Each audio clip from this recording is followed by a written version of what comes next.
Menika kala nembe kalih kasabat saged kalau sampun kawula kebareng suwanaken kalang rumiyin. Iki ditemangke 6 kantun setunggal ingkang kalengkung marak rumiyin ya. Menika genduk Destia Kinanti ya. Ndang caket enggal jumeneng wonten mangke sasampunipun manten pasrah dumateng Roko Mas Edi Suketung.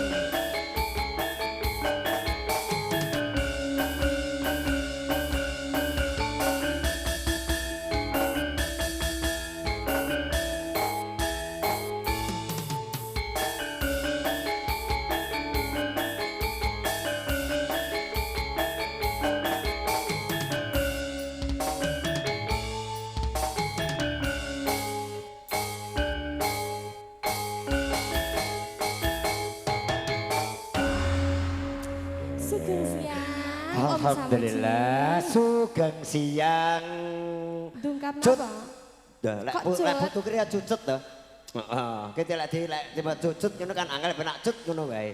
Dadi cut ki tandane wis pas ya awan tenang. Iya. Lek putu kan cara anane kan cucut timbang tak pindhone boleh cut ngono wae. Malah penak ropak Pak. Nggih, siang punika sowan wonten dalemipun Pak Prayetno.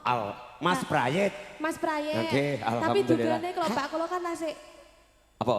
kanak-kanak ngoten dugane lek Nyopo karo panjenengane kleru. Nggih. Ora apa-apa pancen piantune jek timur kok ya. Nggih. Ngapanten jek awake dhewe iki nyopo karo Mas ngono wae. Melagi awet nem nggih Pak. Alhamdulillah. Berapa ingkang menika dipun syukur iki mergo yen nyuwun marang pangarsaning Gusti samudayanipun pinarengan langgeng. Kalau Bu Pasuryane iki panggah langgeng enom ngono ya. Timur nggih. Ora kaya kene wis meh ngrungsungi. Berarti kan iki syukurane tilu mantarne Putra Dewa nggih Pak. Alhamdulillah niki syukur berarti awake dhewe kok ditimbali kangge nambah wujud syukur ugi ngres pantes nyugata nyopok dulur sing rawuh teng dalem mriki. Ya, Cahayu sekawit menika tasih kathah sak wingking panjenengan ingkang mangke ugi kalebu ngaturaken sesuga jaga bebawan yuk dia tanjakno lelipuripun sinarengan sawanipun putra Dewa Indonesia kasengkuyung kalian salsa audio ugi HR Pro Media. Nggih niki sampun wonten pamundutan Pak Ji. Apa? Kitir Sumilir. Kitir Sumilir. Kitir Sumilir. Wah aku wong tua lek ngomong kira patek cetha. Sik sampean kan gete kancane karo Mas Wahyu Andi Woro Sukentung. Tak keroke kene lek Pak lendak teteh. Nggih. Sawetawis minangkani dawuh pamundhut saking juru leladi niki wau lumantar serat sedahan ingkang sampun kawula tampi inggih menika wonten kalih tetembangan Nduk Ayu Kinanti ingkang kaping sepindhah inggih menika Kitir Sumilir lajeng ingkang nganggo kalih inggih menika Selir Ati. Nggih nek Selir Ati niku mbok menawi tayub nggih napa nggih campur mbok pilih sari. kemawon nggih. Saderengipun ngaturaken matur sembahing panuwun lumantar pepunden kawula panjenenganipun Bapak Samuji. Bapak Samuji nggih ingkang sampun maringi wedal dhateng kawula sak kanca wonten iki mawon ngaturaken matur sembahing panuwun ngaturaken pambagya wilujeng enjing samudayanipun katur kunjuk dumateng panjenengan sedaya bismillahirrahmanirrahim assalamualaikum warahmatullahi taala wabarakatuh katur kunjuk Genduk Ayu Kinanti Sabrang nggih wonten dawuh pamundhut Kitir Sumilir saderengipun mangke pahargyan langen beksa saged kalampahan pramila saking menika dipun pinanggani rumiyin nggih. Sumangga Genduk Ayu Kinanti Putra Dewa Indonesia Salsa Audio HR Pro Media dados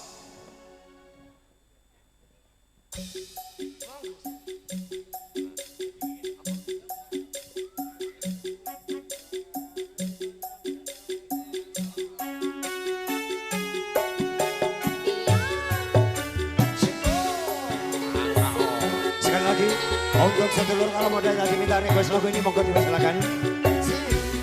DJ Paradis by Putra Dewa Indonesia. Salsa audio.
Sumilir sampun Mbak Ji. Alhamdulillah. Tunggal pamundhut ingkang sampun kapiatur kitir sumilir minangkani pamundhut saking Brewang dalah sedulur ingkang tinenggok mapan wonten ing daliki.